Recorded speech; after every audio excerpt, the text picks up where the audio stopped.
book of Psalms 36, verse 9, you can actually read and appreciate the originality of the name fountain. What the Bible says that God himself is a fountain of life. And the Bible says that in thee is a fountain of life. And in your light, we shall see the light. And therefore, my very simple understanding of FEP is that we shall walk in the light of the Word of God in all that we do, so that we allow God to set the pace for FEP. Dr. John Kithaka was a man with a dream, a vision so grand that he promised to turn ordinary Kenyans into billionaires. Armed with the Bible, a persuasive tongue, and big aspirations, he set out to build an investment empire that will not only transform lives, but also make history. More than 70,000 investors, both from the Kenyan diaspora and locally, bought into this vision, trusting Kithaka to lead them to unimaginable wealth. They invested their hard-earned money into Fountain Enterprise Program, a seemingly revolutionary scheme that promised extraordinary returns. But the reality will be a tale of broken promises, mounting losses, and shattered dreams. At the heart of FEP was a grand promise. Investors were told that by purchasing shares in FEP holdings, they could expect mouth-watering dividends of up to 20%, and over time, they could achieve billionaire status. Shares sold for as much as 760,000 apiece, attracting both seasoned and first-time investors eager to capitalize on the vision Kithaka sold. But as time passed, the dividends never materialized, and the empire Kithaka had built began to crumble. Today, we explore the rise and fall of Fountain Enterprise Program.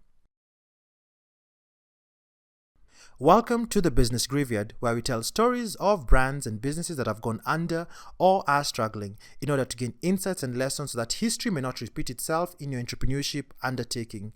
Subscribe to our channel, hit the notification button so that you can be updated on our future videos.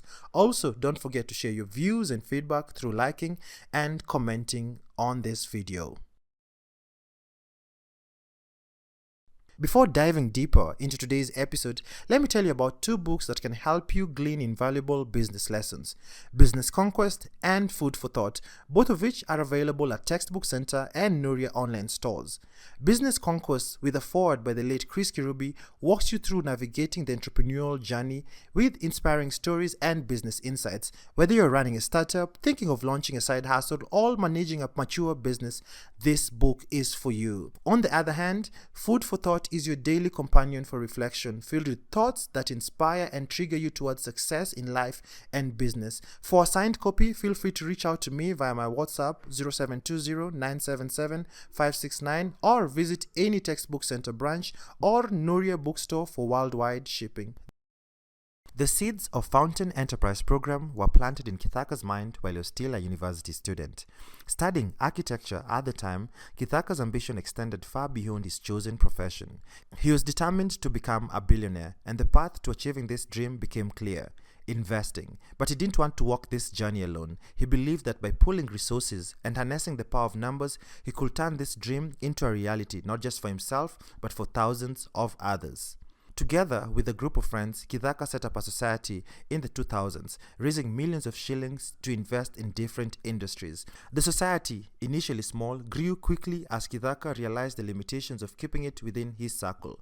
The idea was to scale, bring in as many people as possible, build an even larger pool of resources, and invest those billions into promising sectors like technology, media, credit services, and real estate. Let's just go right to the beginning of FEP.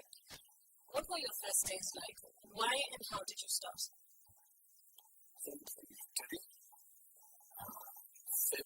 is started. So like while I was in university, jumping out of music kids, I was an artist and a student. And my dream was one of the best artists in East Africa. But as time went on, I started asking myself, how come professions we call them things enough never become billionaires, multi-billionaires? They always just call us to become. And I was not a very art student. And I could tell that for you to go beyond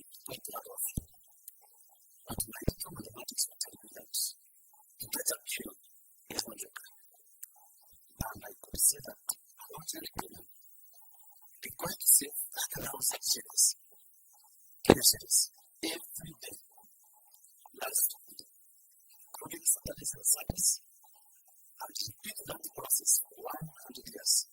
To become a billionaire, that's 1 billion. Assuming that you're not 80, you're saving 100%. And that's when I started asking myself, what to say that some people do it, while others don't do it. And that's why the idea of FEP seems that since other people have become below generation, we create a team of men and women who can also see as missionary influence. Also, then I would say that's where the importance of founding the Lord's program. I would say let's bring hands together.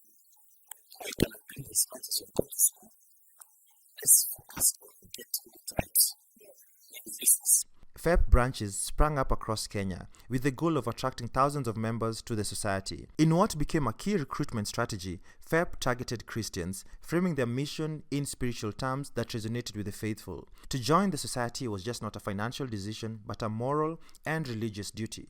The society structure was built on Christian values, and the new members were automatically enrolled in FEP SACCO, a savings and investment cooperative designed to grow their wealth. In 2009, the society established FEP Holdings Limited, an investment vehicle that would act as a centerpiece for their ambitious plan. FEP Holdings was meant to acquire or start various businesses, create wealth, and then distribute dividends to shareholders. The promise was simple: invest with us and we'll make you rich. So what areas are your members investing in? In fact, the most striking package in Fountain Enterprises program is the investment arm. One of the things we do is to charge our members, irrespective of what level you are. We are telling you we can all be investors in tomorrow. So the investment club is actually meant to achieve that. And we have a very comprehensive package in the investment club where we have a 3-tier system again. Where the 3-tier system, we are saying we want to mobilize not less than 2 billion in the next 7 years. And this vehicle we are calling the investment club. Again, we have made it so accommodative that nobody is too big not to fit. Nobody is too small not to be part of it. So this 3-tier system is structured in a way that we have tier 1, where we have a chance of having 50 members, according to the Kenyan law of a private company. But we say maximum 35 individuals. But we leave 15 chances for corporates, where you can only enter there as a corporate. So what happens is that these people, we are telling them, give us 400,000 each within the next 2 years. And we give you even options of going through the SACCO within a 2-year period. Then the corporates, 15 corporates, is where now we are telling our branches, where we have branches. In the branch, you must register a company by force. No choice about it. And become a member of that company, or this upper company. And within that company, we tell you, you have opened a slot for 50 more. Are you together? Because you're a corporate company in your own right. So at the branch level, you have another company at tier 2. Then this company, we are giving you a chance of giving us 50 people who will give us 200,000 within the next 2 years. Then we tell you again, leave that 5 chances for individuals and 15 for corporates. So what happens is that 5 people are giving us 200,000 within 2 years. Then we are saying these 15 slots, you are leaving chances for the team members at your branch to be able to come together at the village level now and give us 200 within 2 years. Then again, these corporates which are coming at the village level, we tell you also start that company now, load it at the village level, where we are calling it tier 3 company. Where tier 3 company is giving us 100,000 in 2 years. Again, don't forget we have the option of the SACCO approach. Again, in that tier 3 company, we are saying that the 5 individuals, but again, give us a chance of allowing people to come as a group and give 100,000 over a period of 2 years. So what are we saying? If that village group of 50 mamas or 50 wazes are being told you have a chance of forming a company and you can be 50. And we're only telling you, give us 100,000 over a period of 2 years. So what you're simply saying is that each of the mama mzee will give us 2,000 over a period of 2 years. Are we together? Yeah. So you find that this company at the village level is a member of the company at the branch level, which is a member of the company at the national level, which means effectively we are all shareholders of this national company. By 2011, the scheme was in full swing. Shares in FEP holdings were sold for as much as 399,000 shillings, and the original founding members had the opportunity to purchase Tier 2 shares for as much as 760,000 Kenya shillings, an eye-watering amount for most investors. But people lined up in droves to invest, lured by the charisma of Kithaka and his promise of massive returns. Investors from the diaspora, eager to send money back home in productive ways, poured in millions. By the end of this phase, FEP had raised nearly 4.8 billion Kenya shillings from thousands of eager investors. Their belief in this vision was palpable. Kenyans, both local and abroad, had placed their faith and savings in the hands of Dr. Kithaka, hoping that the dream he had laid out would become their reality. With billions in hand, FEP began aggressively investing in a range of industry. Their portfolio expanded to include Mobikash, a mobile transfer service, Fountain Media, Fountain Group of Schools, Fountain Sacco, Nobel Insurance, Fountain Credit Services, Fountain Technologies, Fountain Safaris, Kisima Real Estate, and Citadel Security. It was an impressive list of businesses, and on paper the future looked bright, but cracks were already beginning to show. Though FEP was amassing billions, the foundation of the company was unstable. In 2012, they claimed to have made 58 million Kenya shillings in profit, but by this time, it was clear that they had bitten off more than they could chew. FEP's portfolio was vast, but the businesses under its control were poorly managed, and the leadership was not equipped to handle the complexities of a large operation. To bring some order to the chaos, FEP hired Charles Kabaiku, a group operations manager, in 2012. Kabaiku's task was to professionalize the business, streamline its operations, and ensure FEP was on the right path. But within months, he left, frustrated that his advice was being ignored. Kabaiku had tried to centralize management and implement systems that will bring accountability and transparency to the company, but these efforts were resisted. There were signs that all was not well. Despite claims of profit, the company was hemorrhaging money, and there were whispers of internal pilferage. An audit by KPMG in 2012 confirmed that the pilferage was indeed a problem within FEP. However, the audit's findings were not fully disclosed, likely to prevent investor exodus. Instead of addressing these issues head-on, FEP's leadership chose to keep the problems hidden. By 2014, the house of cards that was FEP began to collapse. The company posted a staggering 1.4 billion loss for the year, reduced slightly to 915 million loss in 2015. The promised dividends, which were scheduled for 2015, were pushed to 2018 and then 2021, but they never materialized. Investors, once hopeful, were now growing restless and disillusioned. In a desperate attempt to raise cash, FEP sold its 107 million stake in Credit Bank in 2016. The company had initially sought to increase its stake in the bank, applying to the Central Bank of Kenya for approval to purchase a 25% stake in the bank. However, CBK blocked the acquisition, citing irregularities in FEP's share register and low capital. Investment company Fountain Enterprise Program FEP Holdings has dropped plans to buy 25% of Credit Bank and is further selling off its 5% stake in the financial institution. This follows the Central Bank of Kenya's lack of confidence in the company's share register and financial capability to adequately capitalize the bank. The investment firm has opted to take another 2 years to work on what it terms other business priority areas before considering the Credit Bank option or any other in the banking sector. It was an embarrassing setback for FEP, which had already begun to lose credibility in the market. The same year, FEP's efforts to acquire a microfinance license were also rejected by CBK. further compounding their problems. In 2016, with FEP's financial troubles mounting, Dr. Kithaka stepped down as CEO, and Maurice Korir, FEP's chief operating officer at the time, was promoted to lead the company. Korir, a seasoned accountant with experience in top corporations like Ogilvy PR and Airtel, was tasked with rescuing FEP from the brink of collapse. Korir's assessment of FEP's operations was grim. He discovered that many investors had never received share certificates, and internal controls were virtually non-existent. FEP's portfolio was in disarray, with billions tied up in idle assets, including land that had never been developed.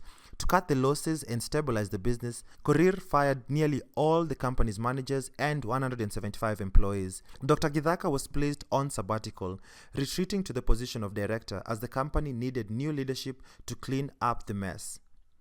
A demand upon Maurice was to raise capital, around 2.6 billion, in order to revive dead projects as well as lead new investments. In this endeavor, he also reviewed the existing portfolio at the time. A decision was made that going forward, they will not invest in any projects that did not give up a return of 15% on capital. Their media portfolio, Fountain Media, suffered the brunt of this decision. Fountain Media owned a relatively unknown station called Wholesome TV that branded itself as a business information channel. The channel was a terrestrial, free-to-air channel. They started out with a bang, at the time attracting Citizen TV's top anchor, Mr. Johnson Mokazi, as its CEO. But 3 years into the business, it was closed down, with Mokazi having to have the burden of breaking down the information of its closure to its employees. The reason for the closure had more to do with FEP's losses and inability to finance the station, but also coming up to the realization that it was a bad business decision, as the station barely made any money, despite the high running cost of the station. Mobicash, a mobile transfer service which was also one of the early investments, started running into headwinds, eventually being forced to close down after CBK withdrew its letter of no objection. This was the institution's final nail in the coffin and marked the end of FEP's interest in the finance industry. FEP chairman later admitted that the partnership in Mobicash was not viable. Korir also conducted a forensic audit, which revealed that 67 million Kenya shillings had been stolen between 2012 and 2015. The audit showed that the company's management had colluded with staff, suppliers, and shareholders to siphon off funds. Despite these revelations, FEP remained tight-lipped, obtaining a court order to prevent shareholders from publicly sharing the company's financial records. By 2018, FEP's fortunes had not improved. The company continued to post losses, 649 million Kenya shillings in that year alone. Its assets were now worth less than its liability, with a cumulative net loss at the time of up to 3 billion Kenya shillings. One of its most ambitious projects, an 800 million shillings investment in Suntek hotels in Sagana, had stalled due to lack of capital.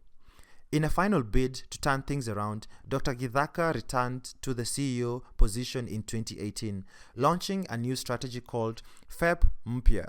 This plan was designed to refocus the company on 5 key sectors: investments, real estate, hotels, savings and loans, and insurance. But by this point, investors had lost faith. The Facebook group Fountain Enterprise is a fraud gained traction, with members calling for investigations by Kenya's Directorate of Criminal Investigations and the FBI. The story of FEP is a cautionary tale to investors everywhere.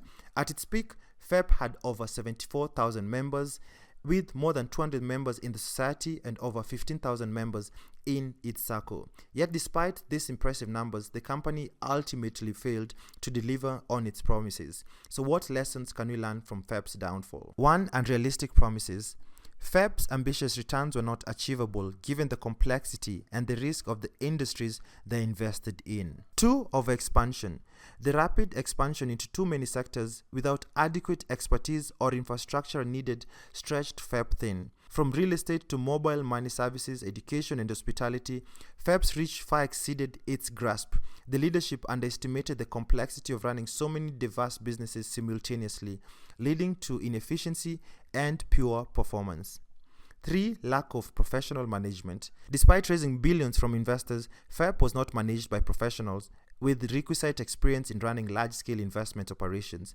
As evident from the early days of the company, attempts to bring in professional managers like Charles Kabaiku were earlier thwarted or ignored, leading to poor decision-making at critical junctures. Kithaka's initial charisma and visionary leadership did not translate into effective management practices. 4. Failure to be transparent.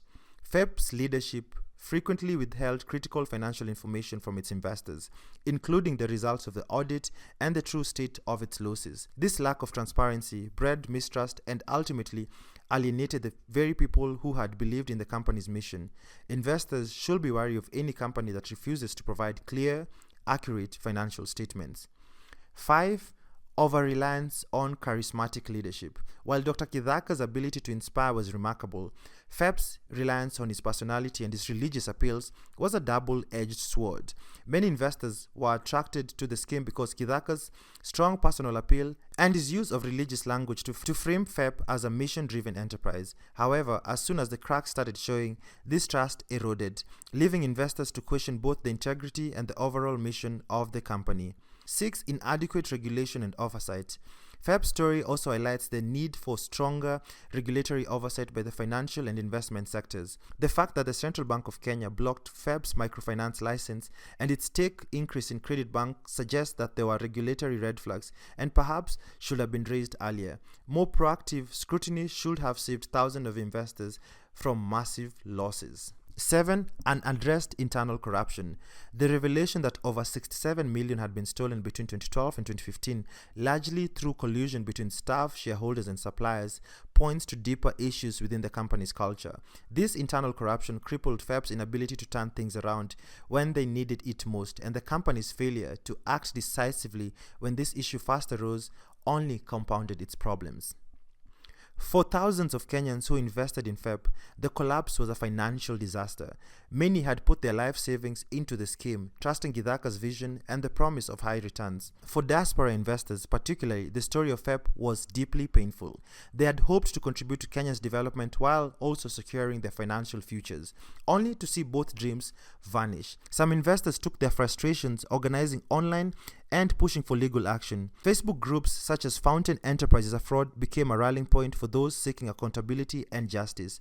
The media also started covering the scandal in depth, with journalists exposing more of FEP's internal workings and questionable dealings. Dr. Kithaka himself emerged from the wreckage with a deeply tarnished reputation. Though he had made a brief return to leadership in 2018, by then it was too late to save the company. FEP Mpya, the reboot plan he had championed, failed to gain traction and the company's assets continued to dwindle. Kithaka's dream of creating a billion-dollar enterprise that could transform lives of ordinary Kenyans was now in ruins. In 2021, FEP Holdings Limited was a shadow of itself. Its key investment had either collapsed or been sold off for a fraction of its value. Fountain Media, once a promising venture, had failed to make a significant impact in the crowded media landscape.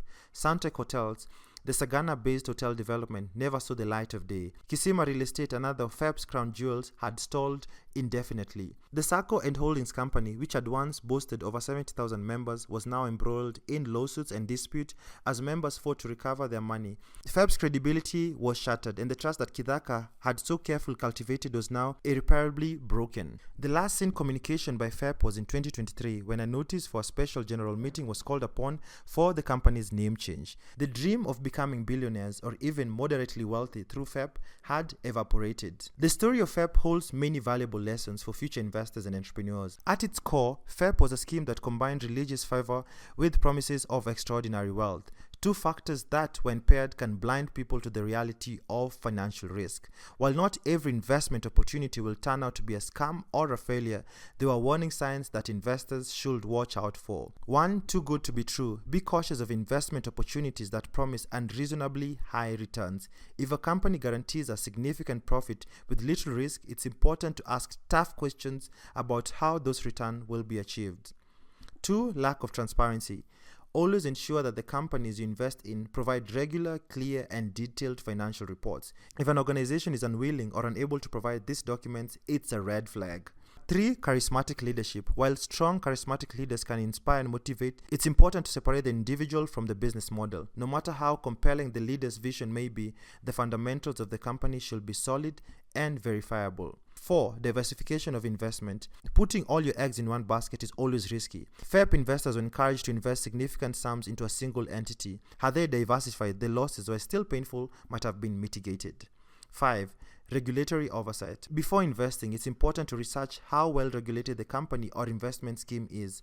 If a company lacks licenses or has been flagged by regulatory bodies, it's a major red flag.